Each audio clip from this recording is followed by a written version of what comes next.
नमस्कार फरीदाबाद, आप देख रहे हैं फरीदाबाद 24/7 न्यूज। जयप्रकाश के साथ देखिए हम लोग मौजूद हैं फरीदाबाद में और मैं आपको बता दूं, आजाद समाज पार्टी हरियाणा फरीदाबाद से जौन प्रभारी हैं, एक बार जानेंगे। सर क्या नाम है आपका? मेरा नाम विजय कृष्ण है और मैं हरियाणा जौन प्रभारी 4 जिले में अंडर आते हैं, फरीदाबाद, गुड़गांव, पलवल और नूंह। सर बहुत बड़ा मुद्दा चल रहा है यूजीसी को लेकर। चंद्रशेखर आजाद जी ने भी आगरा के अंदर हुंकार भरी, अगर यूजीसी बिल को वापस लिया तो आंदोलन सड़कों पर होगा। स्वर्ण समाज लगातार अपना आंदोलन सड़कों पर कर रहा है और 1 तारीख का भारत बंद का ऐलान किया है। क्या कुछ कहेंगे इस पर? लोग यूजीसी को समझ नहीं रहे कि यूजीसी है क्या। कुछ लोग आरोप लगा रहे हैं कि हमारी बहन बेटियों के साथ गलत काम किए जाएंगे, हम पर झूठे आरोप लगाए जाएंगे। अब इसे दूसरे तरीके, हालांकि भाई चंद्रशेखर ने अभी लाइव आकर के बहुत अच्छे तरीके से यूजीसी कानून को समझाया है। और वैसे भी देखा जाए ना तो कानून बनना और कानून पर कार्य होना, जैसे कि SC/ST एक्ट लोग बदनाम करे बैठे हैं कि भाई SC/ST एक्ट में लोग झूठे आरोप लगाते हैं और उसमें फिर पैसा खाते हैं। लेकिन अगर उनसे बात की जाए कि अगर ऐसा कोई आंकलन है तुम्हारे पास में, मैं फरीदाबाद इन चारों जिलों की बात करूंगा, इन चारों जिलों में ऐसे कितने केस हैं कि तुमसे पैसे खाए किसी व्यक्ति ने SC/ST एक्ट लगाने में, तो वो दे, साक्ष्य दें, उसके बाद में बात करें। और दूसरा, हम यूजीसी की बात करें, किसी भी कानून की बात करें, तो यूजीसी से वो लोग डर रहे हैं, यूं समझें कि जैसे कि कोई चोर है, चोरी करता है और सरकार एक कानून बना दे कि अब चोर की सजा ये होगी कि जिन हाथों से उसने चोरी की उन हाथों को काट दिया जाएगा। तो अब चोर तो बिना चोरी के रहेगा नहीं, तो उसे लगेगा कि यार मेरे हाथ कट जाएंगे। अब तो पहले तो ये था कि महीने 2 महीने 3 महीने की जेल हो गई, या बड़ा कोई मामला होगा तो साल 2 साल की होगी। अब तो बहुत बुरा हाल होगा, अंगहीन हो जाऊंगा मैं। तो वही लोग डर रहे हैं, जैसे चोर के कानून बनने से, डकैती के, बलात्कार वाले बलात्कारी जो होते हैं, बलात्कार के जो, अगर कोई मजबूत कानून बनेगा तो कौन डरेगा? बलात्कारी। वहां आप पढ़ने के लिए जा रहे हैं या लोगों का अपमानित करने के लिए या उनको हरासमेंट करने के लिए जा रहे हैं या टॉर्चर करने के लिए जा रहे हैं? या तो आप ये मनसा बना के बैठे हैं कि भाई हमें इन लोगों को टॉर्चर करना ही है, इनको अपमानित करना ही है, तभी आप डर रहे हैं, वरना डरने की जरूरत किसी भी कानून से नहीं है। चाहे कोई भी कानून हो, अगर व्यक्ति गलत नहीं है, उसकी मंशा गलत नहीं है। अच्छा, अब दूसरी बात देखिए, लोग करें ST SC और OBC, उन लोगों को किया गया है। मूर्खों को यह पूछिए कि जो विकलांग होंगे वो तो सभी जाति के होंगे, हैं? वो लोग सड़कें पर आने चाहिए ना, उनके भी तो अधिकार की बात की गई। महिलाएं जो होंगी, चाहे लड़कियां हो चाहे महिला हो, कॉलेज की प्रोफेसर तक हो, उनके ऊपर भी ये लागू होगा। जब उनके लिए भी लागू होगा तो क्या वो सिर्फ SC ST OBC की महिलाएं होंगी? नहीं, सभी महिलाओं के लिए, सभी लड़कियों, उनके ऊपर कोई अन्य अत्याचार करता है तो उसके ऊपर भी वही कानून लागू होगा। तो ये समझने की बात है, गुमराह किया जा रहा है। ऐसा लग रहा है देश के अंदर कि एक तरफ सरकार ने ये कानून बनाया है और दूसरी तरफ अपने कुछ लोग सड़कों पर उतार दिए हैं कि आप इसका विरोध भी करना। शायद इसके पीछे एक मंशा, मैं ये नहीं कह रहा कि सरकार की मंशा नहीं है कि यूजीसी लागू नहीं करेगी, नहीं करती तो शायद बनाती नहीं, लेकिन मंशा ये जरूर है, जो लोग विरोध कर रहे हैं इस विरोध को प्रसारित करके सरकार कोई बड़ा खेल पीछे पीछे इसके खेलने जा रही है, और वो खेल क्या है कुछ दिन में आपके सामने होगा। कोई भी पार्टी बयान नहीं दे रही, चाहे कांग्रेस हो, कोई भी ना तो खिलाफत करती नजर आ रही है, ना ही समर्थन करती नजर आ रही है यूजीसी का।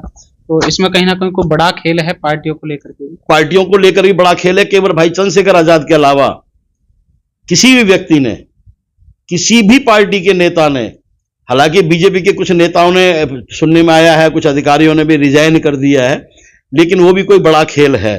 और जहां तक बात है अन्य पार्टियों के विरोध न करने की, तो उसके पीछे भी एक गहरा राज है, क्योंकि यहाँ वोट की राजनीति लोग करने की बात करते हैं। अगर खिलाफत करेंगे तो SC ST OBC की वोट जो है चुनाव में कटेंगी, क्योंकि अगला चुनाव है बंगाल के अंदर भी है और उत्तर प्रदेश 2027। खिलाफत करेंगे तो भी दिक्कत है, फेवर करेंगे तो भी, इसलिए वो चुप बैठे हैं। जो लोग संविधान को हाथों में लेके चलते थे ना कि हम संविधान के रक्षक है, हम संविधान के रक्षक है, कहाँ है वो लोग? ये सिर्फ दिखावे के लिए है कि पिछले देश को आजाद हुए 75 साल से अधिक हो गए और आज लगभग 50 साल के करीब इन्होंने देश पर राज किया है। वो पार्टी भी आज बिल्कुल शांत बैठी। उसका नेता जो सड़कों पर निकल के हुंकारें भरता था, कभी पद यात्रा निकल रही है, कभी कुछ निकल रहा है, लेकिन आज एक शब्द भी वहां नहीं बोला जाए। शंकराचार्य के भी बयान आए हैं जो प्रयागराज में लगातार अपना आंदोलन चला रहे थे और उनको भी जो माघ मेले में नहाने नहीं दिया, वो भी यूजीसी के बारे में बोल रहे हैं। उसको लेकर क्या कहें? वो भी जो इस गेम के पीछे, जो पर्दे के पीछे खेल हो रहा है ना, वो इसमें मोहरा बना दिए गए हैं। वहां भी मोहरा बनाया गया और शायद लगता है मुझे जल्दी ना योगी जी का नंबर आने वाला है। योगी जी सोच रहे हैं कि भाई हम 2027 में देश के प्रधानमंत्री बनेंगे, 29 में शायद 29 में देश के प्रधानमंत्री बनेंगे, शायद वो मुख्यमंत्री भी ना रहे 27 तक, ऐसा भी मेरा मानना है। जब तक यूजीसी नहीं था, एक बड़ा नाम दिल्ली यूनिवर्सिटी के अंदर रहा, रोहित वेमुला, जो कि जिसने आत्महत्या की, और वो आत्महत्या की पीड़ित होकर। तो कितने ऐसे वो स्टूडेंट होंगे जो यूजीसी बिल आने से पहले अपनी मौत को फंदे से चूम गए होंगे और जिनके साथ न्याय नहीं मिला होगा। कहीं ना कहीं लग रहा है कि यूजीसी बिल आने से लोगों को न्याय मिलेगा। बिल्कुल न्याय मिलेगा, तभी तो मैं कह रहा हूं अपराधियों को खौफ है, जो अपराधी प्रवृत्ति के लोग हैं उनको खौफ है, जो जिनको पढ़ना है। और फिर एक बात बताइए, इन लोगों को जो अपने आप को स्वर्ण जाति का कहते हैं कि हम स्वर्ण तर रहे हैं, स्वर्ण तर रहे हैं, अब तक तो हिंदू हिंदू भाई भाई थे, अब दलित भाई नहीं रहे, एसटी ओबीसी कोई भाई नहीं है, हिंदू भाई भाई नहीं है। अब हिंदू हिंदू नहीं रहे, वो दलित और ओबीसी हो गए।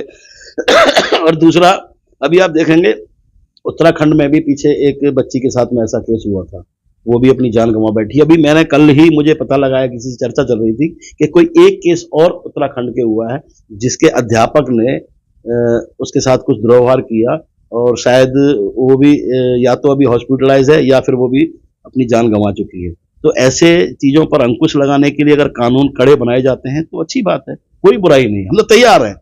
Professor Lakshman Yadav university, Delhi university में प्रोफेसर रहे हैं। कहीं ना कहीं जातिगत ओबीसी होने के बावजूद वो भी कहीं ना कहीं जाति से प्रताड़ित हुआ और यूनिवर्सिटी से उनको भी निकाल दिया। प्रोफेसर रतनलाल भी रहे हैं, उनको भी निकाल दिया और खुलकर बोल रहे हैं कि यूजीसी का हम फेवर कर रहे हैं। यूजीसी से जो है बच्चों को आहत नहीं होना पड़ेगा। कल को अगर भविष्य उनको चुनना पड़े तो दिल्ली यूनिवर्सिटी के अंदर चाहे एडमिशन की बात हो या प्रोफेसर की बात हो, कहीं ना कहीं यूजीसी एससी, एसटी और ओबीसी के फायदे में है। काफी पुरानी बात है, मैं बताता हूँ, जो आपने मुझे याद दिलाया इसी बात से कि एक असिस्टेंट प्रोफेसर थी और प्रोफेसर थी, महिला थी, मुझे नाम यार, रोहतक यूनिवर्सिटी का मामला है, और वहाँ मिस्टर मंजीत नोटियाल उस समय हुआ करते थे। और उस समय मेरे पास शायद भीम आर्मी का प्रदेश उपाध्यक्ष का पद मुझे मिला भी नहीं था, और उन लोगों का आह्वान हुआ तो हम लोग यहाँ से गए थे यूनिवर्सिटी को ताला मारने के लिए। ताला भी लगाया आपने? ताला भी लगाया था, वेरी गुड, आपको याद है, हमने ताला भी लगाया था। वहां पर भी जो वहां के डीन है, वो वहां पर जो महिला प्रोफेसर थी असिस्टेंट, उनको प्रताड़ित करते थे, उनके साथ सेक्सुअल हरासमेंट तक की नौबत आ गई थी, और शायद वो लड़की अगर दिलेर नहीं होती तो अपनी जान गंवा बैठती या फिर उस मामले में उस डीन से समझौता कर लेती। अब तो खुलकर स्टूडेंट भी आ रहे हैं यूजीसी को लेकर, क्योंकि प्रताड़ित हैं यूनिवर्सिटियों के अंदर भी, कॉलेजों के अंदर भी, और प्रोफेसर भी प्रताड़ित हैं। वो भी खुलकर बोल रहे हैं कि यूजीसी का हम समर्थन करते हैं। लेकिन ये स्वर्ण आर्मी नहीं, स्वर्ण आर्मी को दिक्कत क्या है? उनको राम मंदिर चाहिए था, मिल तो गया ना। तो आपको एजुकेशन बात करो इन लोगों से तो कहते नहीं, एजुकेशन कोई हमें नहीं चाहिए। महंगाई पे बात करो, नहीं चाहिए। चिकित्सा पे बात करो, नहीं चाहिए। रोजगार पे बात करो तो नहीं चाहिए। बस सरकार हमें ये चाहिए, हर हर मोदी, घर घर मोदी। अब कह रहे नहीं, अब मोदी प्रधानमंत्री नहीं है। जो हिंदू हृदय सम्राट मोदी जी थे, माननीय प्रधानमंत्री जी, अब वो तेली हो गए हैं, अब उनकी जात बताई जा रही है। तो ये दुर्दशा है, और मैं कह रहा हूं इसके पीछे एक बहुत बड़ा खेल है। क्या साजिश निकलेगी वो समझ नहीं आ रहा, लेकिन आएगा जरूर, बहुत जल्दी इसका रिजल्ट आएगा। कल महाराष्ट्र के डिप्टी सीएम विमान हादसे में उनकी दुख मौत हुई। कुछ लोग बता रहे हैं कि ये हादसा है, कुछ कह रहे हैं कि हादसा के पीछे साजिश है। तो क्या लगता है भाजपा, क्योंकि पहले भी गुजरात के डिप्टी सीएम एरोप्लेन क्रैश में मारे गए हैं, वो भी भाजपा से थे। मैं सबसे पहले तो उनको श्रद्धांजलि दूंगा, उनको और उनके परिवार को मेरी श्रद्धांजलि है कि सांत्वना दूंगा उनके परिवार को कि इस दुख को कुदरत उनको झेलने की ताकत दे। और देखिए, मैं ज़्यादा तो नहीं कहूँगा इस बारे में, लेकिन ऐसी बू आती है, ऐसे क्योंकि जितना जो भी एरोप्लेन में क्रैश हो रहे हैं, बड़े बड़े लीडर हो रहे हैं, चाहे वो सीडीएस विपिन रावत हो, हेलीकॉप्टर क्रैश हो, चाहे वो डिप्टी सीएम गुजरात हो, डिप्टी सीएम गुजरात हो, चाहे अब डिप्टी सीएम महाराष्ट्र, लगातार 3 बड़े हादसे हैं भाजपा सरकार बनने के बाद। जब किसी व्यक्ति की अंतरात्मा जागती है और वो सरकार के खिलाफ जब कुछ सबूतों को लेकर के जनता के सामने, देश की जनता के सामने आना चाहता है, तब वो ऐसे हादसों में अपनी जान गंवा बैठता है। और ये जांच के नाम पे सिर्फ फॉर्मेलिटीज पूरी होंगी और कुछ नहीं होगा। मैं ज्यादा इस विषय में ज्यादा नहीं बोलूंगा। फिर से मैं यूजीसी पर आता हूं।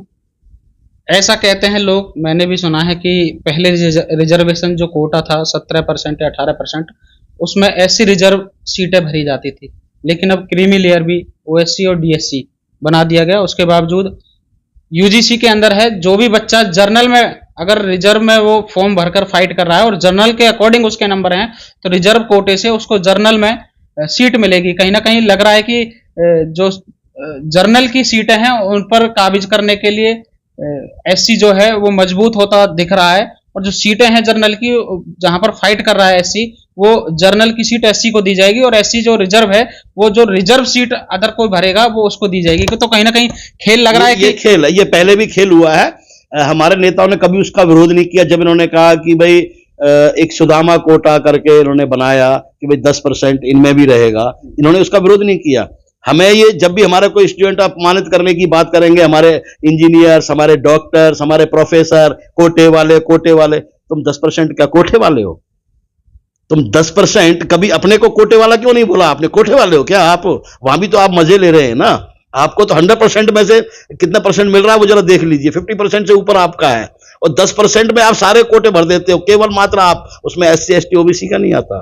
कहने को बेशक से वो जो गरीबी रेखा से नीचे के लोग हैं वो उसमें कोटे में जाएंगे, लेकिन आप देखिए तो वहां सबसे ज्यादा ये 3 जाति के लोग बैठे हुए हैं। और आज कहीं भी चले जाइए पूरे देश के अंदर, चाहे मंत्रालय देख लीजिए, चाहे आप जो सेक्रेटरीट वगैरह है उनको देख लीजिए, कहां पर हैं हम? हैं कहां हम? ये कानून बनाया गया है जरूर सुरक्षा के, लेकिन कितना इसमें हम सुरक्षित रह पाएंगे? पहली बात तो ये टिकने भी देंगे कि नहीं देंगे, शायद हमें लगता है कि अभी तो ये सड़कों पर उतर रहे और फिर उसके बाद हमें आह्वान तो चंद्रशेखर ने भी किया। उतरेंगे भाई, चंद्रशेखर ने बहुत अच्छा किया है, क्योंकि हमारा उनका मकसद ही है कि एक ही आइडियोलॉजी है कि हमें बाबा साहब के और साहब काशीराम के मिशन को अधूरा नहीं छोड़ना, हमें पूरा करना है। और जब जब हमारे अधिकारों पे कोई कुटाराघात करेगा तो उसको जवाब, ईंट का जवाब पत्थर से मिलेगा। तो तैयार हैं आंदोलन के लिए? बिल्कुल तैयार है, बिल्कुल। हमें नहीं, पूरे देश का एक एक बच्चा, एक एक नौजवान तैयार है। ये तो नहीं कर पा रहे। ब्राह्मण क्षत्रिय तो सड़कों पर हैं, लेकिन वैश्य समाज अभी तक नहीं दिख रहा। नहीं किसी बड़े लीडर की स्टेटमेंट वैश्य समाज की आई है कि यूजीसी को लेकर के उनको तकलीफ। आप अगर गौर से करेंगे ना तो ये ब्राह्मण क्षत्रिय नहीं है, इनके पीछे कुछ हमारे लोग भी पीछे छुपे बैठे हैं, जो अपने आप को आज भी इनको हिंदू करके जो इस्तेमाल किया जाता है ना, तो वो लोग भी इनके हैं, और संख्याएं ना उन्हीं लोगों की निकलेंगी, लेकिन वो प्रचारित नहीं किए जा रहे हैं, क्योंकि जो इनके संख्या बल है उस संख्या बल को देखें तो आए ना सड़कों पे, अच्छे से उतरे ना। अभी छोटे छोटे प्रदर्शन कर रहे हैं, 20 लोग चले गए, 10 लोग चले गए, ज्ञापन दे रहे हैं, हाईलाइट ऐसा करेंगे पता नहीं हम कितना बड़ा आंदोलन कर रहे हैं। आंदोलन कल मेरी बात है, एक गुर्जर समुदाय से था, नेता था, और उन्होंने बताया कि हम यूजीसी का विरोध क्यों करें। जब हम हरियाणा के अंदर होते हैं तो हम गुर्जर जर्नल में आते हैं, जब हम उत्तर प्रदेश के अंदर जाते हैं तो हम ओबीसी के अंदर आते हैं, जब हम राजस्थान के अंदर जाते हैं तो हम ओबीसी के अंदर आते हैं। तो यूजीसी जो है ओबीसी के लिए भी फायदेमंद है। तो उन्होंने कहा कि हम इन स्वर्ण जो आर्मी है हम उसके समर्थन में नहीं है और हम यूजीसी का समर्थन करते हैं। तो वो भी कल मेरे को बोलते हुए दिखे। जाट समाज के भी बहुत सारे लोग हैं जो नौजवान हैं, उन्होंने मना कर दिया कि जब किसान आंदोलन चल रहा था तो हमें उग्रवादी बना दिया गया था, आतंकवादी बता दिया गया था, खालिस्तानी भी बताया, खालिस्तानी बता दिया गया था, हम जब किसान नहीं थे। फिर बीच में हमें हिंदू बताने की कोशिश की, किसानों को हिंदू के साथ साथ एक जाति में भी बदल दिया था। तो ये प्रोपगंडे हैं, ये चलते रहेंगे और शायद ये आंदोलन तो जल्दी खत्म हो जाएगा, लेकिन अगर सरकार ने इस कानून से छेड़छाड़ की तो इस देश के अंदर कितना बड़ा कानून बनेगा, आंदोलन होगा, ये शायद सोच भी नहीं पाएगी सरकार। एक बात और कहना चाहूंगा, अभी मैं कुछ दिन पहले एक चर्चा में बैठा हुआ था तो वहां साथियों चर्चा चल रही थी देश के हालातों के ऊपर। तो मैंने कहा था जो देश के अंदर हालात है ना, अभी कुछ नहीं है। जिन गुर्गों को ये सरकार पाल रही है, जो नेता लोग जिन गुर्गों को पाल रहे हैं, भगवाधारी तलवारें लेके सड़कों पर उतर आते हैं, एक दिन यही लोग इसके सरकार के पिछवाड़े में आग लगाएंगे, ये मेरा वादा है। वो दिन दूर नहीं है। हम लोग विरोध नहीं करेंगे सरकार का, सरकार की नीतियों का, यही लोग विरोध करेंगे। उसकी शुरुआत यूजीसी के मैटर से दिखाई दे रहा है कि स्वर्ण आर्मी के नाम पर लोग अनगल बकवासें कर रहे हैं, इतनी बकवासें कर रहे हैं, उनको समझ नहीं है। और वो लोग भी कर रहे हैं, एक यहां फरीदाबाद से भी है, वो जिसे पता नहीं होगा कि यूजीसी की फुल फॉर्म क्या है, कानून तो खैर वो क्या जानेगा बेचारा, बस ये है कि भाई स्वर्ण आर्मी कर रही है तो मैं भी करूंगा क्योंकि भगवाधारी हूं।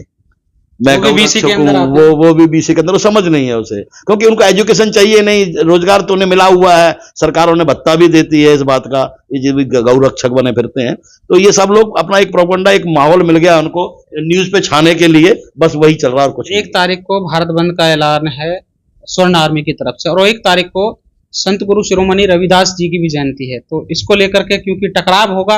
अभी इस टकराव को मत देखिए, सरकार ने एक और काम किया हुआ है। सरकार ने, भाई चंद्रशेखर आजाद जी ने बताया कि सरकार ने एक और प्रोपेगेंडा रच दिया है कि उसी दिन वो आएगा जो हमारा सरकार जो बिल पास करती है, क्या है उसका, जो सेशन चलेगा और सेशन के अंदर में जो बजट है वो पेश किया जाएगा 1 तारीख को ही। 1 तारीख को 1 तारीख को ही। क्योंकि हरियाणा के मुख्यमंत्री का भी बड़ा कार्यक्रम कुरुक्षेत्र के अंदर है, देश के प्रधानमंत्री का भी कार्यक्रम, क्योंकि रविदास जयंती है। महापुरुषों को तो खैर ये बार बार अपमानित करने का प्रयास कर रहे हैं। अभी बीच में बाबा साहब की जगह पे BN राव, उससे पहले कोई और व्यक्ति पेश कर रखा था इन लोगों ने। अब BN राव से इनका पेट भर गया है तो उन्होंने कहा नहीं कुछ और करते हैं, अब यहाँ पर आ गए हैं, अब ये यहाँ पर आ गए हैं। मैंने एक बार जब भी कहा था कि अगर संविधान निर्माता बाबा साहब भीमराव अम्बेडकर नहीं है तो उनको गाली क्यों देते हो आप, कि भाई इन्होंने आरक्षण लागू करवाया, इन्होंने ये करवाया। जब BN राव, तो BN राव गाली दो ना। आरक्षण का विरोध करना है तो संविधान निर्माता बाबा साहब भीमराव अम्बेडकर है, और जब संविधान निर्माता को सम्मान देना है तो BN राव है। ये दो नीति हमारी समझ में नहीं आई है। तो अब जो भी होगा देखिए, बहुत अच्छा होगा। हम तो कहेंगे सरकार जो बहुसंख्यक लोग हैं उनकी बातों पर ध्यान देगी, उनके अधिकारों पर ध्यान देगी, उनके हकों पर ध्यान देगी, उनकी हकों की रक्षा करने का काम करेगी। बीजेपी ने सोचा कि कहीं ना कहीं उत्तर प्रदेश और 2 स्टेटों के अंदर चुनाव है, विधानसभा के अंदर संख्या बल ज्यादा है, OBC SC और ST का संख्या बल ज्यादा है। कहीं ना कहीं अगर UGC बिल हम लेके आए तो वोटों की राजनीति कहीं ना कहीं भाजपा यहाँ करती दिख रही है, कि वोट लुभाने के लिए वोटों की जो है मात्रा वो बढ़े, SC ST और OBC की। उत्तर प्रदेश के अंदर ही लगा लो या बांग्लादेश के अंदर, कहीं ना कहीं भाजपा एक ऐसा बिल लेके आई है कि पूरे देश के अंदर उसने भूचाल मचा रखा है। भूचाल ये मचा रखा है। कुछ लोग बहुत शांति से रह रहे हैं इस समय। अभी तक मुसलमान बड़ा टारगेट पे था, हिंदू मुस्लिम, उन बेचारों को थोड़ी सी राहत मिल गई है रोजगार करने की, आराम से घर पहुंचने की। वरना उनको डर लगता था कि सुबह घर से निकल रहे हैं, शाम को घर वापस आएंगे भी कि नहीं आ पाए। कहने का मतलब पहले हिंदू मुस्लिम और SC ST OBC और स्वर्ण, अब दोनों को लड़ाया। ये मैंने पहले भी कहा है कि ये जो ड्रामे है ना हिंदू मुस्लिम के इस देश के अंदर भाजपा द्वारा जो प्रायोजित कार्यक्रम है, ये हिंदू मुस्लिम नहीं है। असली टारगेट SC ST और OBC है, क्योंकि वो जानते हैं कि इसके पीछे इनकी मदद करने के लिए कौन आएगा, इनको बचाने के लिए कौन आएगा। ये लोग आएंगे तो टारगेट भी इन्हीं को बनाएंगे। और आपने देखा होगा पूरे देश के अंदर कि मुस्लिम समाज के ऊपर अत्याचार होते हुए उनके नेता, और वो बोल नहीं पा रहे हैं, उनकी आवाज भी हमारे दलित समाज के नेता, खासतौर पे भाई चंद्रशेखर आजाद, वो उठा रहे हैं। चाहे मामला दिल्ली का हो, चाहे कहीं का भी हो, हमेशा उन्होंने मामले को उठाया। छाती अड़ा के सामने शासन प्रशासन सत्ता के सामने खड़े होते हैं। और आज तो वो इकलौते सांसद हैं देश के अंदर जो हर वर्ग की आवाज को उठाते हैं, चाहे वो बहन बेटियों की बात हो, चाहे मजदूरों की बात हो, कामगारों की बात हो, किसानों की बात हो, नौकरी पेशा वालों की बात हो, सरकारी कर्मचारियों की बात हो। हर मुद्दे को वो जोर शोर से उठाते हैं। और मैं कहता हूं कि अगर ऐसे उन्होंने अपने जैसे 10-15 चंद्रशेखर और अगर ये जनता ने बैठा दी है ना संसद के अंदर में, तो लोगों को बता भी देंगे वो 15 लोग कि सरकारें कैसे चलाई जाती हैं।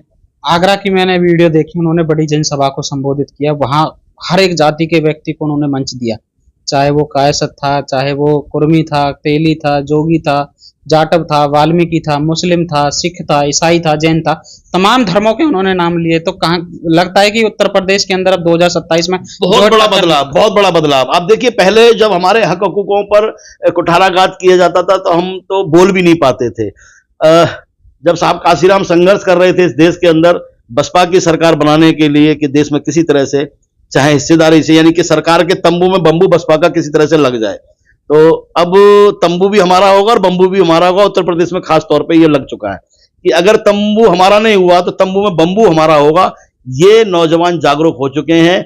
जो कभी हम झंडा भी बसपा का नीला झंडा बाबा साहब का हम लगा नहीं पाते थे घरों पर, आज उस नीले रंग के गमछे को बड़ी शान से निकल के चलते हैं। जातियां बनाने में, बताने में भी हम संकोच नहीं करते हैं। वो डर, वो भय भाई चंद्रशेखर आजाद ने समाज के लोगों के निकाल दिया है और लोग अब महापुरुषों को पढ़ रहे हैं, संविधान को पढ़ रहे हैं, अपने हक अधिकार। जो लोग पहले हमारे लोग रामायण पढ़ते थे, गीता पढ़ते थे, अब वो लोग, अजय उनको छोड़िए, मुस्लिम समाज जो कुरान पढ़ता था वो भी आज संविधान पढ़ रहा है कि संविधान के अंदर ऐसा क्या है जिसको चंद्रशेखर कहता है कि संविधान को पढ़े, अपने हक अधिकारों को जानो, अपने महापुरुषों को जानो, उसके बारे में जानने लगे हैं। अब लोग जागरूक हो चुके हैं और 27 में तो पक्का बदलाव है। तंबू में बंबू हम लगा के रहे। आगरा से आगाज कर दिया बाबा साहब अम्बेडकर ने। जब उसी भूमि पर कहा था कि मुझे मेरे पढ़े लिखे लोगों ने धोखा दिया, 10 लोगों को बाहर विदेश पढ़ने के लिए भेजा, लेकिन वो लोग विदेश में ही सेट हो गए। तो कहीं ना कहीं अम्बेडकर के मिशन को इस देश में आगे बढ़ाएंगे जाकर के, मेरे बाद ये लोग कम से कम, जैसे मैं काम कर रहा हूँ, इस काम को और आगे बढ़ाएंगे, समाज को जागरूक करेंगे, लेकिन वो लोग वहीं सेट हो गए। तो उन्होंने उन लोगों के लिए कहा था, लेकिन हम सही मायने में देखते हैं ना, तो यहाँ भी जो हमारे पढ़ा लिखा समाज है ना, वो भी कहीं न कहीं मिशन को धोखा दे रहा है। जब उनके ऊपर कुठाघात होता है, उनकी नौकरियों पर, उनके ग्रेजुएशन पर, तब जाके वो हमारे पास जैसे लोगों के पास आते हैं कि जी इस मामले को कुछ आंदोलन करो, भाई चंद्रशेखर से को आवाज उठाएं, इस तरह से करें। ये उद्योगपति जो रेजोल्यूशन है कि भाई आपको रेलवे का या जो भी टेंडर्स होते हैं इसमें इतना % होगा, आज तक मिला नहीं है हमारे लोगों को। अभी पीछे मेरे उद्योगपतियों से मीटिंग हुई थी फरीदाबाद के लोगों से, उन्होंने ये बात कही थी और हमने ये बात उठवाई थी। भाई चंद्रशेखर आजाद जी के द्वारा उन्होंने कहा था, ये बात संसद में भी उठाई है कि भाई क्यों नहीं मिलता उनको। अगर मिल भी जाएगा ऑर्डर तो उनके बिल पास होने में देरी होगी, उनका अमाउंट देने में देरी होगी। तो कहीं ना कहीं नीचे से लेकर ऊपर तक बहुत बुरा हाल है। हाँ, बस इंतजार है कि भाई चंद्रशेखर आजाद देश के प्रधानमंत्री कब बनेंगे और कब हम लोग चैन की सांस ले पाएंगे। हम फिर शायद हमें रजिस्ट्रेशन की जरूरत नहीं पड़ेगी, क्योंकि हम बराबरी का दर्जा पा चुके होंगे। उन्होंने भी आगरा की भूमि से कहा कि ऐसा नहीं कि परिवारवाद मेरी पार्टी के अंदर होगा। उत्तर प्रदेश का अगर मुख्यमंत्री चुनेंगे और तय होगा तो वो मेरे परिवार से नहीं होगा, और पार्टी में परिवारवाद बिल्कुल नहीं आएगा। इस विषय में मैं ज्यादा नहीं कहूंगा। ठीक है, उनकी विचारधारा अच्छी है। हालांकि उन्होंने पहले भी कहा था कि भाई जब भीम आर्मी संगठन है, उस संगठन में हर साल चुनाव होगा, लेकिन शायद उस बात को 3-4 साल हो गए, अभी तक हुआ नहीं। तो यहाँ भी कहीं न कहीं जो हमारे बड़े पदाधिकारी हैं, जो काम कर रहे हैं, दिन रात एक कर रहे हैं, वहाँ नाराजगियाँ भी मन में आती हैं। लेकिन शायद हो सकता है कि उनको उस लेवल का कोई व्यक्ति नहीं मिला संघर्षशील साथी जितना वीरेंद्र जी हैं, तो शायद इसी वजह से दोबारा से उस तरह पे चल रहा है। बाकी ये कड़वा सत्य है कि उनकी सोच जब मैं मिला था तब से लेके अब में इतना बड़ा बदलाव है। मैं सोच भी नहीं सकता कि एक 35-36 साल का युवा इस तरह से संघर्ष करके इतनी जल्दी इस मुकाम पे पहुंच जाएगा। उन्होंने खुद भी कहा था कि मुझे 10 साल लगेंगे यहाँ तक पहुंचने में, लेकिन जनता ने उनको समझा और उनको सम्मान दिया। आज हमारे हक अधिकारों की कोई लड़ाई लड़ रहा है, सड़क से लेकर संसद तक भी, तो केवल मात्र एक चंद्रशेखर भाई है, आजाद समाज पार्टी का। लास्ट सवाल मेरा, स्ट्रीम मीडिया के जितने भी पत्रकार हैं वो लगातार यूजीसी बिल का कहीं ना कहीं विरोध करते नजर आ रहे हैं, जैसे कि शुभंकर मिश्रा हो और भी ब्राह्मण ऐसे पत्रकार हैं जो कि यूजीसी बिल का खुलकर विरोध कर रहे हैं। मैं शुभंकर मिश्रा क्या और बहुत सारे मिश्रा हैं जो अपने चैनलों को हाईलाइट करने के लिए और वो लाइक कमेंट्स और जो कुछ होता है उनका वो करने के लिए ना, पाने के लिए कभी कभी वो बहुजन समाज की बातों को उठा देते हैं।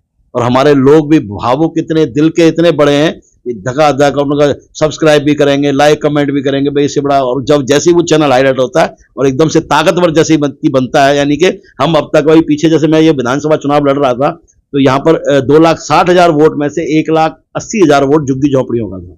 तो जाहिर सी बात है ST ST OBC के लोग रहते हैं, गरीब मजदूर रहते हैं।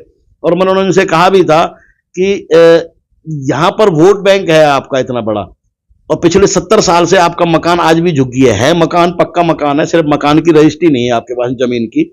तो अगर आप चाहें तो सत्ता आपके हाथ में आ सकती है, और ये जो झुग्गियां हैं ये मकान है, ये कॉलोनी के रूप पा सकती है। लेकिन लोगों की समझ है, शायद समझ में नहीं आई थी वो बात। यहाँ भी ऐसा ही है, हमारे लोग नहीं समझ पा रहे। आप देखेंगे कोई भी हमारे महापुरुष के बारे में अनगल बकवास करता तो उस वीडियो को वायरल करने वाले कौन लोग होते हैं? हमारे ही लोग होते हैं।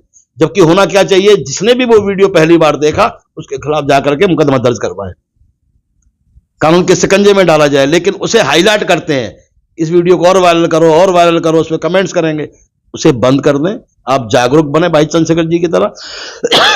जो भी कुछ गलत लग रहा है उस पर एक्शन करें। नहीं कर सकते हैं तो आपको जो लगता है कि इस क्षेत्र में ये व्यक्ति है और ये इसमें मुकदमा दर्ज करवा सकता है, उस टीम को सिर्फ भेजें और उनको फोन पे बात करें। ऐसे मामलों को भी हाईलाइट ना करें। अभी जो यूजीसी का चल रहा है, शायद ये जो स्वर्ण आर्मी वाले हैं ना, इसको इतना हाईलाइट नहीं कर रहे जितना हम भेज रहे हैं। हमारे लोग एसटी ओबीसी के लोग इसको हाईलाइट कर रहे हैं, दिखा रहे अमित हैं। शाह जी का भी जो है वीडियो है वो संसद में कह रहे हैं कि बिल है मानना पड़ेगा और यूजीसी का लगाया हो, लेकिन वो जो बातें हैं वो पहले की वीडियो है, 1 साल पहले की तकरीबन वीडियो है, उस पर यूजीसी का लगा के वायरल कर रहे हैं। वायरल कर रहे हैं और हमारे लोग ज्यादा कर रहे हैं। हमारे लोग ज्यादा कर रहे हैं कि देखिए सरकार हमारा समर्थन कर रही है। सरकार ये पता लगेगा ना, अभी पता लगेगा। अभी एक संसद है आगरा में ही, शायद आगरा या अलीगढ़ से सांसद है, नाम मुझे पता नहीं है। अभी वो पीछे यूजीसी के जो बिल का विरोध कर रहे थे और वहां इत्तेफाक से पहुंच जाते हैं अपने क्षेत्र में, और पत्रकार उनसे सवाल करते हैं तो वो तो ये कहते हैं कानून बना ही नहीं है अभी तो। करे मैं तो संसद में बैठता हूं, मेरे सामने तो आएगा, ऐसे थोड़ी बन जाएगा। अभी तो कानून बना ही नहीं है, लागू होना तो बहुत दूर की बात है। अभी तो शायद विचारों में ही होगा, कर अभी तो संसद में आया ही नहीं है। तो अभी समझ नहीं आ रहा है कि इसके पीछे इतना बड़ा बवाल जो हो रहा है, इसके पीछे कोई गहरी रणनीति है, कोई गहरा कार्य होने वाला है।